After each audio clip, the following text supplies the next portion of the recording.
Hello, and welcome to the Fighting Moose podcast. I'm your host, Jason Hendrickson. This is a podcast where I retell stories, some fictional and some historical, that can be enjoyed by people of all ages. Today, we will read the book titled The Tale of Johnny Town Mouse, written by Beatrix Potter. If you are like me, you live in an urban area. Even though I do live in a city, the population of the city is around 10,000 people, so it's not like New York City with a population of over 8 million people. However, I do have friends that live in rural settings. One friend in particular has a dairy farm. So in today's story, we look at what happens when the city folk visit the country and vice versa. If you're like me, you like city living more than the country life. What do you prefer? Let me know. I'd love to hear what you prefer. Now, let's turn to today's story. I hope you enjoy. Let's begin. Liftoff. We have a liftoff.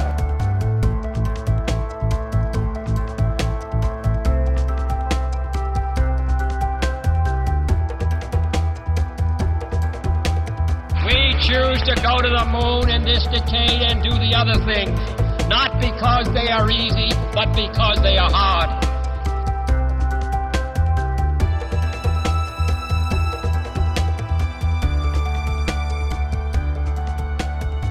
The Tale of Johnny Town Mouse.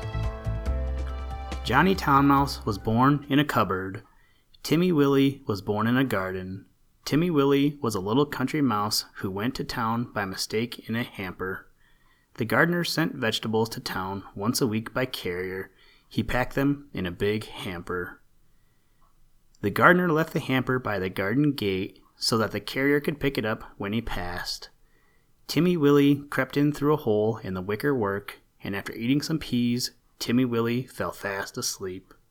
He awoke in a fright while the hamper was being lifted into the carrier's cart. Then there was a jolting and a clattering of horses' feet. Other packages were thrown in. For miles and miles, jolt, jolt, jolt, and Timmy Willie trembled amongst the jumbled up vegetables. At last, the cart stopped at a house where the hamper was taken out, carried in, and set down. The cook gave the carrier 6 pence, the back door banged, and the cart rumbled away. But there was no quiet. There seemed to be hundreds of carts passing. Dogs barked, boys whistled in the street, the cook laughed, the parlor maid ran up and down stairs, and a canary sang like a steam engine. Timmy Willie, who had lived all his life in a garden, was almost frightened to death. Presently, the cook opened the hamper and began to unpack the vegetables. Out sprang the terrified Timmy Willie.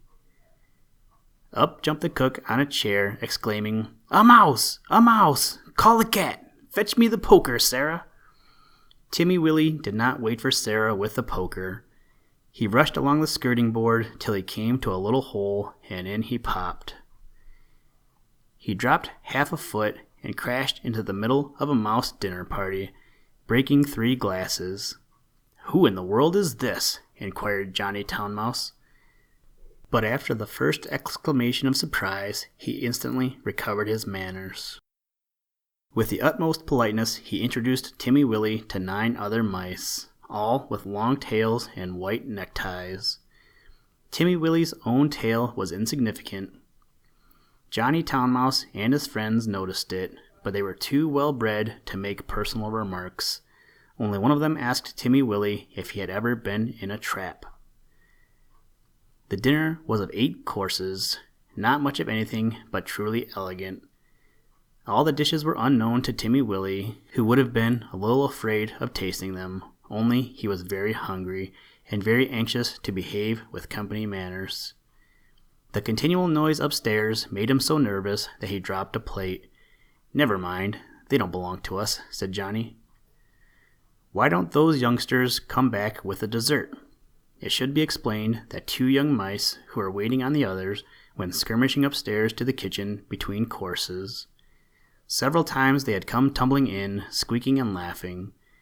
Timmy Willie learnt with horror that they were being chased by the cat. His appetite failed, he felt faint. Try some jelly, said Johnny Town Mouse. No? Would you rather go to bed? I will show you a most comfortable sofa pillow. The sofa pillow had a hole in it. Johnny Town Mouse quite honestly recommended it as the best bed, kept exclusively for visitors. But the sofa smelt of cat. Timmy Willie preferred to spend a miserable night under the fender. It was just the same next day. An excellent breakfast was provided for mice accustomed to eat bacon, but Timmy Willie had been reared on roots and salad. Johnny Town Mouse and his friends racketed about under the floors and came boldly out all over the house in the evening. One particularly loud crash had been caused by Sarah tumbling downstairs with the tea tray. There were crumbs and sugar and smears of jam to be collected, in spite of the cat. Timmy Willie longed to be at home in his peaceful nest in a sunny bank. The food disagreed with him, the noise prevented him from sleeping. In a few days he grew so thin that Johnny Town Mouse noticed it and questioned him. He listened to Timmy Willie's story and inquired about the garden. It sounds rather a dull place. What do you do when it rains? When it rains, I sit in my little sandy burrow and shell corn and seeds from my autumn store. I peep out at the throstles and blackbirds on the lawn and my friend Cock Robin. And when the sun comes out again, you should see my garden and the flowers, roses and pinks and pansies. No noise except the birds and bees and the lambs in the meadows. There goes that cat again, exclaimed Johnny Town Mouse. When they had taken refuge in the coal cellar, he resumed the conversation. I confess I am a little disappointed. We have endeavored to entertain you, Timothy William. Oh, yes, you have been most kind, but I do feel so ill, said Timmy Willie. It may be that your teeth and digestion are unaccustomed to our food. Perhaps it might be wiser for you to return in the hamper. Oh, cried Timmy Willie. Why, of course, for the matter of that, we could have sent you back last week, said Johnny rather huffily. Did you not know that the hamper goes back empty on Saturdays? So Timmy Willie said goodbye to his new friends and hid in the hamper with a crumb of cake and a withered cabbage leaf, and after much jolting he was set down safely in his own garden. Sometimes on Saturdays he went to look at the hamper lying by the gate, but he knew better than to get in again, and nobody got out, though Johnny Town Mouse had half promised a visit. The winter passed, the sun came out again. Timmy Willie sat by his burrow warming his little fur coat and sniffing the smell of violets and spring grass.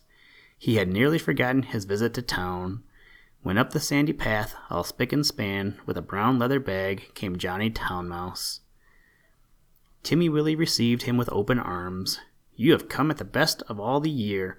We will have herb pudding and sit in the sun. It is a little damp, said Johnny Town Mouse, who was carrying his tail under his arm out of the mud. What is that fearful noise? He started violently. That, said Timmy Willie, that is only a cow. I will beg a little milk. They are quite harmless, unless they happen to lie down upon you. How are all your friends? Johnny's account was rather middling. He explained why he was paying his visit so early in the season. The family had gone to the seaside for Easter. The cook was doing spring cleaning on board wages, with particular instructions to clear out the mice.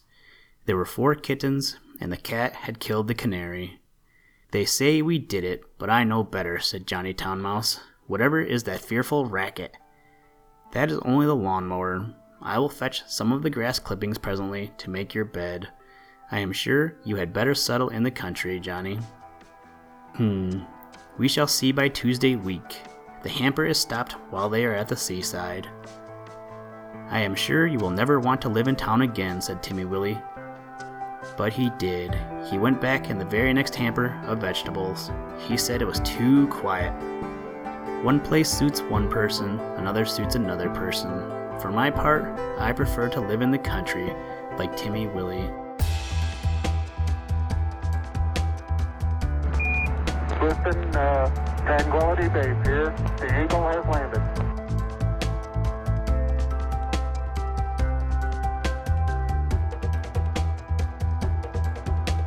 That's 1 small step for man, one giant leap for mankind.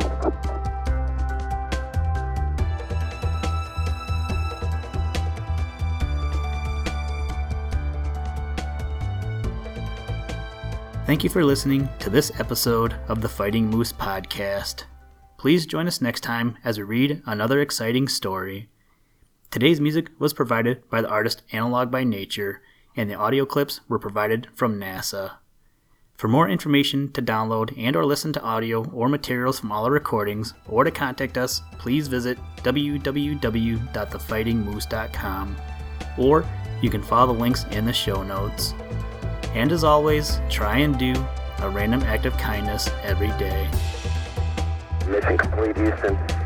After serving the world for over 30 years, the space shuttle's earned its place in history and it's come to a final stop.